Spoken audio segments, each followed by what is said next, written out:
Dəyərli qardaşlarım, bugünkü xütbəmizin mövzusu cəmiyyəti sarsıdan bir qərar barəsində danışacaq ki, bu qərar boşanma adlanır. Həqiqətən də yaşadığımız dönəmdə elə bir çağa, elə bir dönəmə gəlib çatdıq ki, artıq evlənəndən çox boşananların sayı artıb. Artıq bu dinamika sürətlə yüksəlməyə gedir. Evlilik statistikasına baxdığımız zaman yeni ailə quranların, yəni yeni cütlüklərdən kifayətlənmir. Artıq bu elə bir həddə gəlib çatıb ki, artıq 10 il və üstü ailələrdə də boşanma hallarını yaşayırıq. Misal üçün, adam 18 il, 20 il bir insanla ailə qurmuş,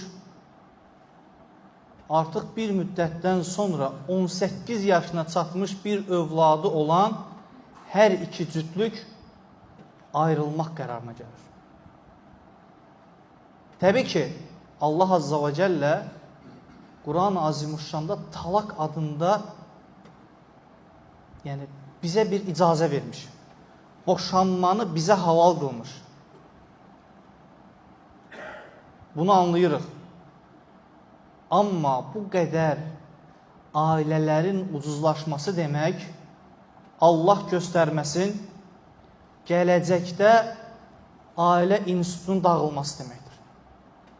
Qardaşlarım, İslam dininin gəliş əsasları 5-dir. Buna xamsət-i zərurə deyilir. Onlardan biri də hıfz-ı nəsildir. Yəni, nəsli qorumaq. Yəni, İslam dininin əsas təməl prinsiplərindən biri də nəfsi, nəsli qorumaqdır. Bugün boşanmalar artıq ailədə olan bu problemlər cəmiyyəti sarsıdır. Cəmiyyəti kökündən silməyə çalışır. Əgər bu boşanmalar bu qədər çoxalırsa, bunun fəsadları nələrdir, qardaşlar? İlk öncə zinanın yayılması üçün çoxlu qapılar açılır. İstər valideyn olaraq biz boşanmaya qarşı çıxmalıyıq. Keçən dəfə bir ailə problemini dinlədim. Bizdən öncəki kişilər qızlarına bunu təlqin eləyərdilər. O evdən ancaq sənin kəfənin çıxacaq. Artıq xanım, gəlin anlayırdı ki, böyük bir problem, böyük bir sıxıntı olmadan mən o evdən çıxa bilmərəm.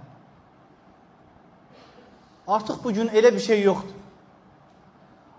Valideynlər övladlarının talihlərlə oynayırlar. Övladlarının ailəsinin dağılması üçün sanki bir bəhanə axtarırlar.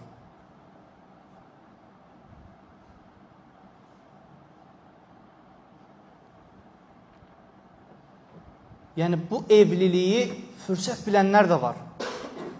Evlənim, bir-iki uşağım olsun, aliment alım, ev bölünsün. Bu əsla və əsla Allah Azza və Cəllənin bizdən istədiyi evlilik deyildir. Çünki sən əslində həm dünyanı bərbad edirsən, həm də axirətini. Ata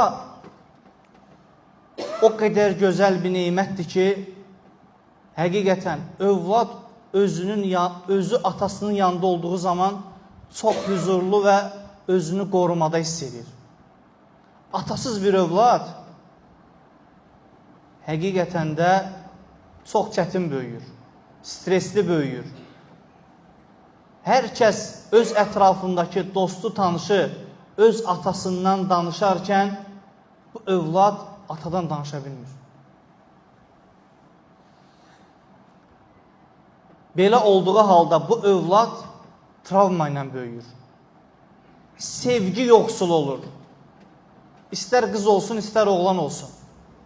Qız uşaqları daha çox ata qayğısına ehtiyacı var. Bir qız uşağı atasız böyüdüyü zaman, səhər kimdənsə xırda bir iltifat gördüyü zaman həmin adama meyl eləyər. Və beləliklə də cəmiyyətdə fitnə, fəsadlar artar.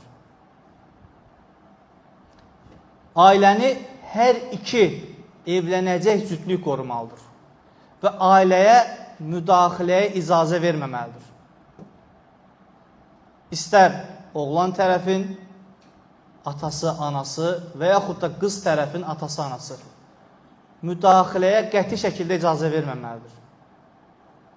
Çünki əgər icazə verilsə, beləliklə söz-söhbətlərin sayı çox olacaq və ailədə fitnə qapıları açılacaq.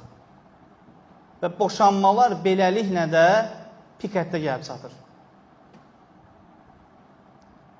Nə olursa olsun, ailəni qorumaq hər bir evlənəcək cütlüyün vəzifəsi olmalıdır. Kim bunu icra edə bilməsə, həqiqətən də Allah Azza və Cəllənin sevmədiyi bir iş olan, Allah Azza və Cəllənin icazə verdiyi bir halal olan talaqı icra etmiş olacaq.